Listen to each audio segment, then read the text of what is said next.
especially in light of his ear problems. Born with an ear deformity called Microtia. They are dangerously close to just causing instant permanent hearing loss. Some people have it so bad that it drives them nuts. I had nothing more than a stump on the right side of my head. The way he describes it, he had some pretty severe hearing loss. You only have a very few minutes, I would imagine. It's going to cause something called a temporary threshold shift. I think it was a Rob Zombie. I'm like, how do you... A lot of us didn't even really know about until this book. And maybe just a comment on what it is. All right, I've got a little trivia for you. Remember the line, don't let them tell you that there's too much noise. They're too old to really understand. Now, if you remember where that song came from, which of course is Shout It Out Loud, then you are probably a fan of Kiss. And I think it was Gene Simmons who once said, if it's too loud, you're too old. And if he said that, based on what I'm about to show you, which is super awesome, Paul would have said, if the music's too loud, you're probably at a Kiss concert. So as we look at this vintage Paul Stanley interview, I invited my friend, Dr. Ryan Whitaker, who's an audiologist, to come in here and talk to us a little bit about this. So, Ryan, you actually work at an audiologist place here in town. I do. I am a doctor of audiology here in St. George, Utah. Okay. And honored to be with you here today. Yeah, you know all about tinnitus, and you know all about... but you don't know all about Kiss. Well, I know a little bit about Kiss. I love music, and I know a little bit about Kiss, but no, I'm not a Kiss expert. Well, it's funny because I was at your office not long ago. Full disclosure, the hearing and balance doctors are one of our clients, and so we were over there filming one of your things, and you were working with the Bluetooth, and all of a sudden you're pulling up, you pulled up Rob Zombie. I think it was a Rob Zombie. I'm like, how do you know who Rob Zombie is? You don't look like you'd be but what does that mean anyway? What does a Rob Zombie fan look like? But I really appreciate you being here because this topic of loud music and is really interesting for a couple different reasons here. Because number one, when you go back into the 70s, there were a lot of bands that kind of wore this like a badge on their sleeve, like Deep Purple, for example. They used to promote the fact that they were like this super, super loud band, and Kiss did the same thing. But what makes it extra interesting with Kiss is that Paul Stanley had this problem that he was born with that a lot of us didn't even really know about until this book came out. And this is Paul Stanley's Face of Music. And I'm just going to read this first paragraph out of the book because I was talking about this earlier, and you know a little bit about this. Yeah. And I was so fascinated when I first got this book and I first read it. And by the way, autographed by Paul Stanley. Okay. That is pretty cool. I took my son to go meet him when they were doing a book signing, and then I think I've told some of that story here in the channel. But okay, here we go. So when we first got this book, I read this first thing, and I was like, what? I had no idea about this. So let's see. I was born with an ear deformity called Microtia, in which the outer ear cartilage fails to form properly and to varying degrees of severity leaves you with just a crumpled mass of cartilage. I had nothing more than a stump on the right side of my head, and my ear canal was also closed, so I was deaf. That left me unable to tell the direction of sound, and more importantly, made it incredibly difficult for me to understand people when there was any kind of background noise or conversation. These problems would lead me to instinctively avoid social situations. So, you know a little bit about Microtia. That's right. What that's all about. Tell me a little bit more about what we're dealing with there. He actually describes that really well. So you've probably seen people with issues like this before. He describes it as a crumpled mass of cartilage on the outside of his head. And that's usually what it looks like. Microtia literally means a small ear, a micro ear. Oh, interesting. So you get this tiny little microtic ear, which just basically looks like a few little bumps, a little crumpled mass of cartilage on the side of the head. And usually it results in some hearing loss. When it comes to hearing loss, there are two general types of hearing loss. The first is a conductive hearing loss. And all that means is that sound can't get through. And usually with Microtia, he describes how he has no ear canal. And so sound cannot get through the ear canal. And it leaves you with this conductive loss. That's usually something that's treatable.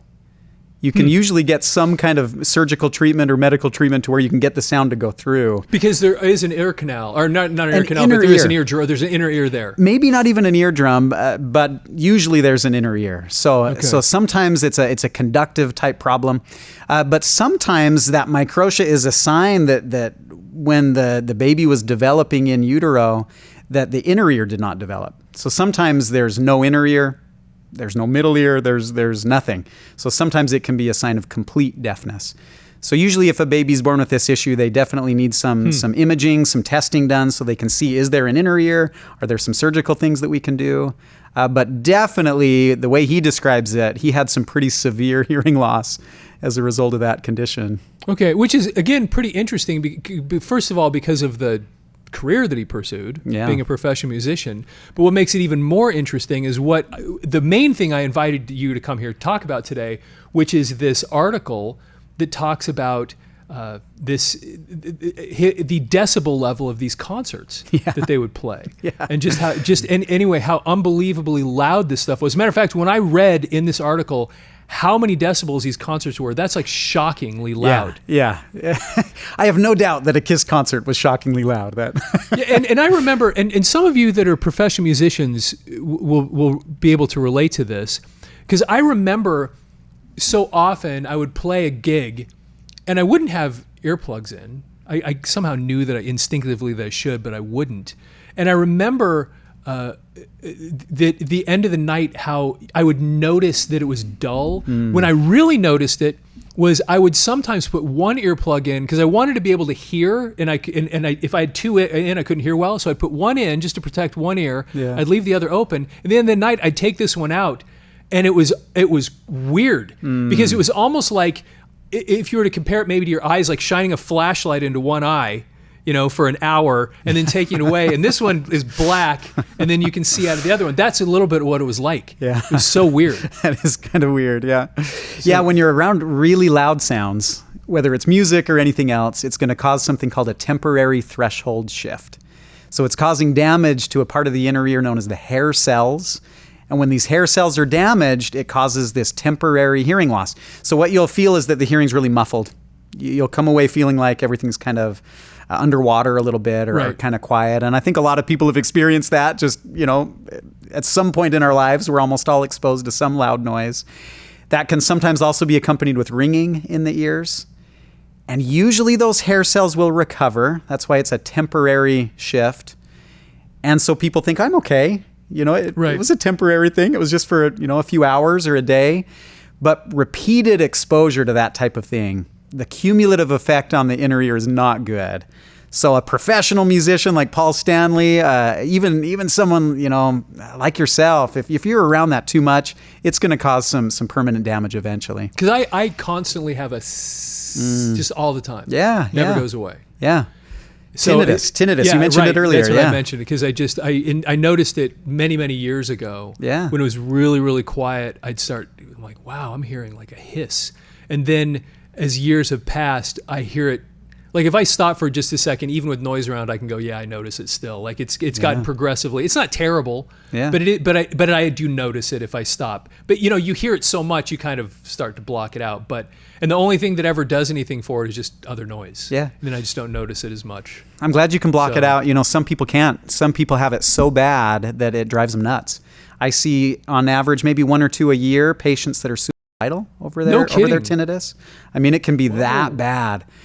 But most people, they're able to kind of block it out.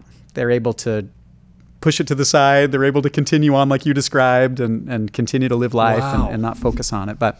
And maybe just a comment on what it is. I mean, maybe some of your viewers might be interested, because I'm sure you have some viewers that have been around some loud music.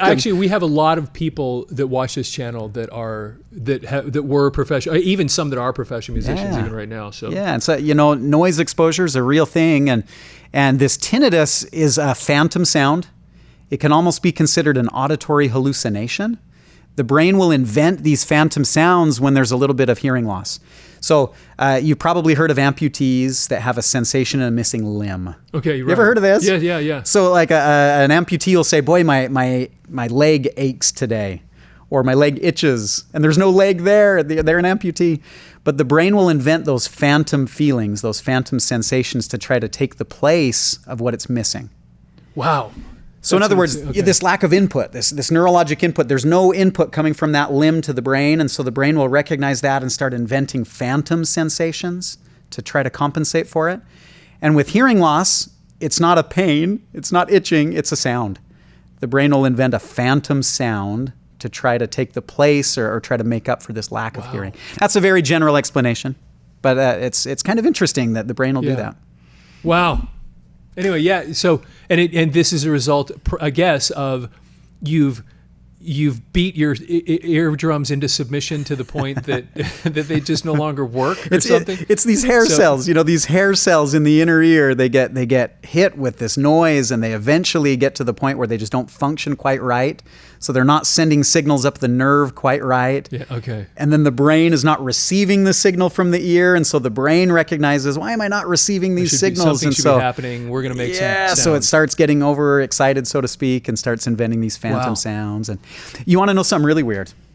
If you ever can get into a completely silent environment, there's these places, these anechoic chambers. I think they created one in Minnesota that's the quietest place on earth. I know. Yes. You heard about this? Yeah, because they have all the cone, not cones, but sound deadening stuff all over the place, like the quietest place in the world. Yeah, and you can see it online. There's videos about, can you tolerate this place, because it is really hard to tolerate complete silence.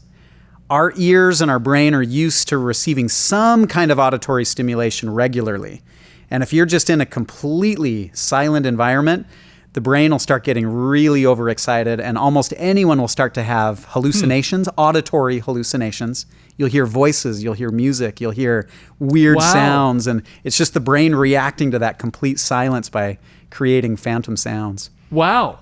I didn't know that. Anyway, I knew of those places that they would drive people crazy. Yeah. But I didn't know that would start happening. That's kind of what happens, yeah. Well, anyway, so what I found here, and it was timely too, because Ace Frehley, I don't know how much you know about this stuff. He was the guitarist for Kiss. He passed away last week. Yeah. So we've been talking a lot about Kiss, and then I found this, and I thought, man, this would be really interesting to talk about, especially at this time, because Kiss is in the news, and it's always. And I'm a huge Kiss fan, so we make lots of Kiss videos on this channel. But we're gonna jump into this. This is from the Muskegon Chronicle from December 16th of 1977. And it's fascinating because at this point, Kiss has been around, for all intents and purposes, their first album had come up their first album came out at the beginning of 1974, so we're almost at 1978 here. So basically, they've been out and about with their first album for about 4 years. So they had, and you probably don't know this, but this is amazing. In this amount of time, this is crazy. They put out their debut album. Okay, remember, this is the beginning of 1974. Debut album, another album, Hotter Than Hell, another album, Destroyer, another album, which was a live album called Alive, another album called, Dress to Kill, not Destroyer. Alive, then Destroyer, then Rock and Roll Over, then Love Gun, then Alive 2. In 4 years, in this amount of time, they put out eight albums. 8 albums. That's incredible. Yeah. And then the next year they were about to make a movie. They were about to put out 4 solo albums. I mean, they were putting out, and they're putting out lunchboxes and posters. So anyway, they were working hard. They were playing a lot, and they were in loud music all the time. And so here we go. So Kiss is mighty proud of its decibel rating is the headline of this article. A lot of people complain that the Concorde is too loud, but Paul Stanley is unimpressed. The lead guitarist of Kiss maintains there is no contest. Quote, I think if Kiss flew over an airport, we'd definitely be banned, unquote. Kiss is not only one of the most popular bands in the world, it's one of the loudest. And Paul said they want it that way. Quote, Kiss is an overwhelming act, said Paul, and we are overwhelming in all aspects of what we do, unquote. And that's part of the thing with them is that, it wasn't just the music for them; it was the spectacle. Yeah, of it it's all. A performance, right? Yeah, these guys, breathing fire and the explosions and all that stuff was all part of it. During the band's first Japanese tour, they were monitored by health officials in order to determine if the volume level was a hazard to hearing. Decibel readings in Japan in front of the mics were about, and this blew me away, 136, which is awesome. This is what he's saying. But then again, that's part of what we're doing on stage. We're offering something that's awesome, something that's much larger than life. Okay. Now, I remember hearing that 120 was like a shockingly out of control, get out of there loud. Yeah, that can be very uncomfortable for most people. Now, they're talking about 136. So help me out really quickly. The decibel rating, isn't like every 10... it doubles or something like that? Yeah, decibels are a logarithmic scale, which means, it exponentially grows as those decibels get louder. And yeah, that's 136, did you say? Yeah. That's crazy loud. In fact, 140, a decibel level of 140, they say will cause instant, permanent hearing loss. Whoa. Wow. So if they're measuring 136 right there in front of the speakers, they are dangerously close to just causing instant, permanent hearing loss. Which is so fascinating because you'd think that with his situation, he'd be so protective. Yeah. And maybe he did have a plug. I don't know. Yeah. But you'd be so protective of that one ear. Yeah. That was functional. My patients with one ear, I tell them exactly that. I say, most people have two. You've only got one. Let's do everything we can to protect that ear, because the last thing you want is to have that ear damaged. So, yeah, I agree with you. It seems like he would really be protective of that ear. But that's what's so fascinating is like he's so proud of the fact that it's that loud. Now, let me say, too, I can appreciate the spectacle that is Kiss. And I'm sure for most musicians, I mean, being loud and listening to loud music is fun. And I'm not here to be any kind of wet blanket. You know, I can appreciate the experience of loud music. And so I get where he's going with this. But also in my professional life, you know, I understand that you got to be careful too. I've been around a lot of loud music in my life. And there are things where I look back and I go, honestly, that was too loud. Matter of fact, uncomfortable. Like I had to get away from the speakers because it just hurt. Yeah. Because it was just too much. Because I love loud music, but there's a point where you're like, dude, whoa. This is just a little too much. Absolutely. You can go overboard. And you know, it's interesting too. It would be really interesting to see when they were taking these sound measurements. Certainly it sounds like based on the article, they were right in front of the speaker, in front of it. Yeah. Which of course is going to be the very loudest spot. My guess is if you were back in the pit or if you were, you know, up certainly in the audience somewhere, it's not going to be quite that loud. Yeah. And even on stage, you know, where they're, I don't know, I guess it just depends on how everything was set up. But my guess is it wasn't 136 everywhere. Yeah, because having done that, not in this big a place, but in some fairly, you know, sizable places, back then you would have these monitors on the floor. And yeah, all the sound that the audience is hearing, you don't actually even hear it. Yeah. It's heading out that direction. You actually are hearing what's coming through your monitors, and then you just basically decide what you want to hear. And then it just has to be just loud enough to overcome the sound that's kind of coming back around, which wasn't always, I mean, it was pretty loud, don't get me wrong, but you're hearing something different than what the audience is hearing. There's a much more controlled. These days, it's all inner ear monitors now. Yeah, those in-ear monitors. Very controlled. What were they using in 77? Do you know? What kind of monitors are they using? I don't know that anybody was using just anything nothing? in the ear. Nothing. I don't remember seeing it because my entire experience as a professional musician up until probably the late 90s, I'd never used an in-ear monitor. It was always, you had these floor wedges. You basically had speakers that were angled. And they would just shoot, they'd be surrounding your microphone, just shooting straight up at you. And you had another guy off the side of the stage that was just managing all the monitors. And you just kind of reach over to him and you just say, you know, this up, you know, and then you just turn it up in the things. And that's how they would do it. Interesting. So, back in a bygone era. Right, yeah. So let's see here. So it says, Paul shrugs off reports that extreme volume over an extended period of time can cause serious hearing impairment. And offers himself as an example. He says he doesn't suffer from ear fatigue. So, he, quote, you see, whatever research has been done, I can see applying more to the band than to the audience because the audience is exposed to it for a relatively short period of time. Quote, you can't suffer from ear fatigue. Your ears may ring, but they get back to normal within a day or so. I'm sure that if somebody was in the audience night after night, it might get to them anything in excess is bad for you. What do you think about that comment? Yeah, certainly. We were just kind of talking about how the band is going to hear it different than the audience. Yeah. So he's kind of saying, hey, as a band member, I should be the one taking the brunt of this, whereas the audience, is not getting it quite so much because they're only there for a couple hours. Yeah.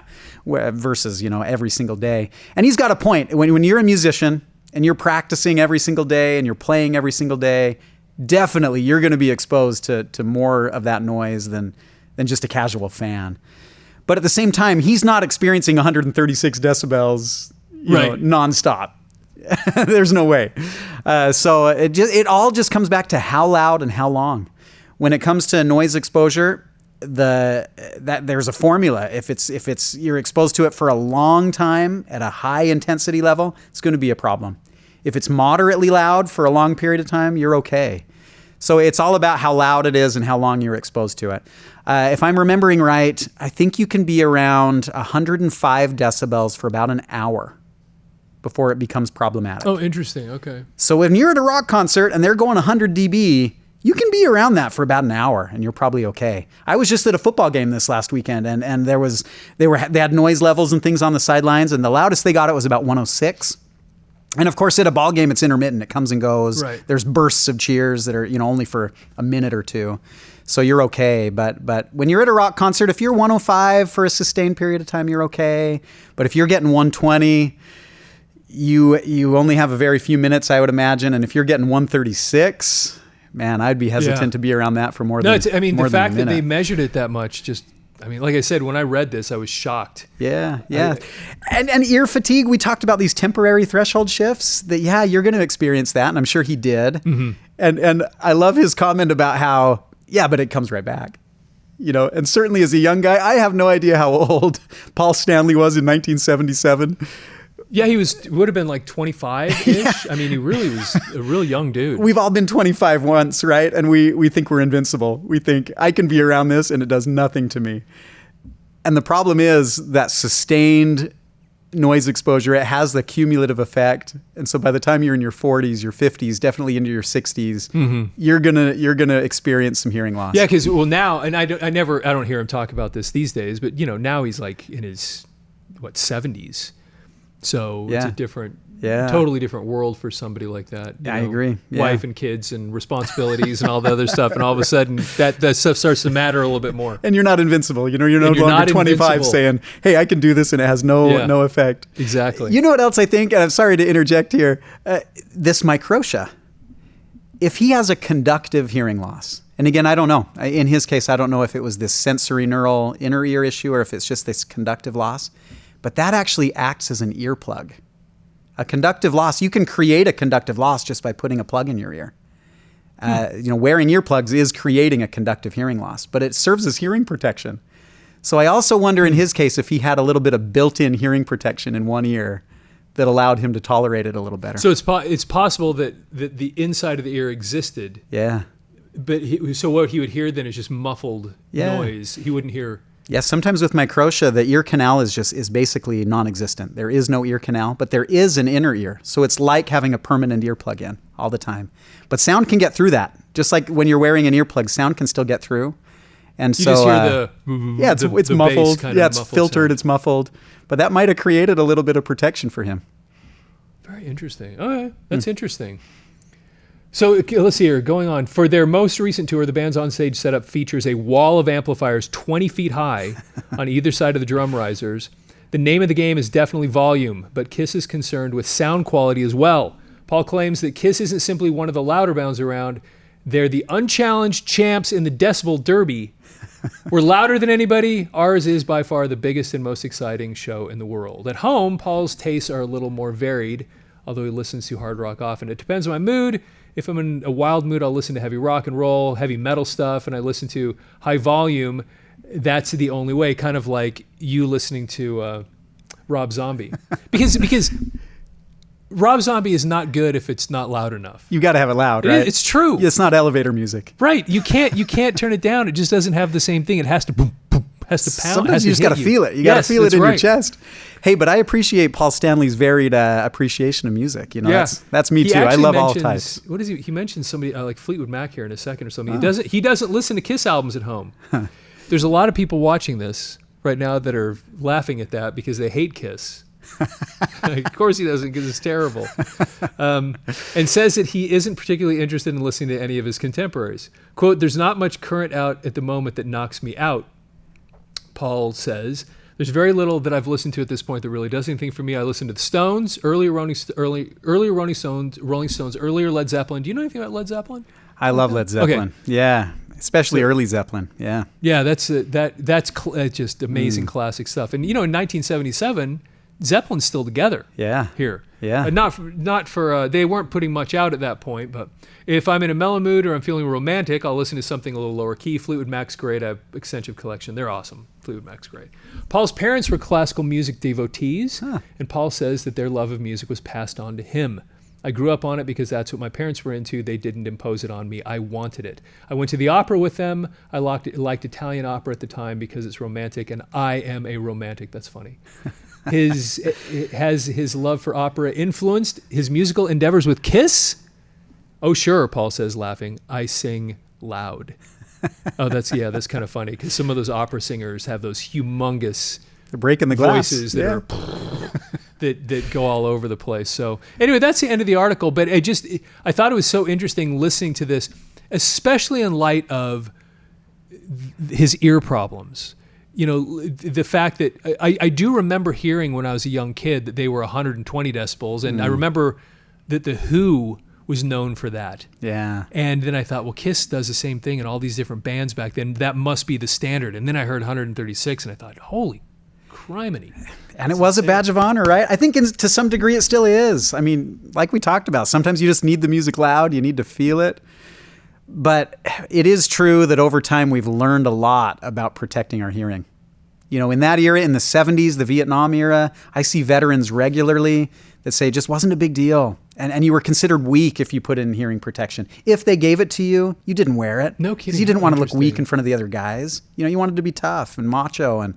And we've just learned, we've learned so much that it's just it's not worth it, because you will experience hearing loss. If not immediately, eventually.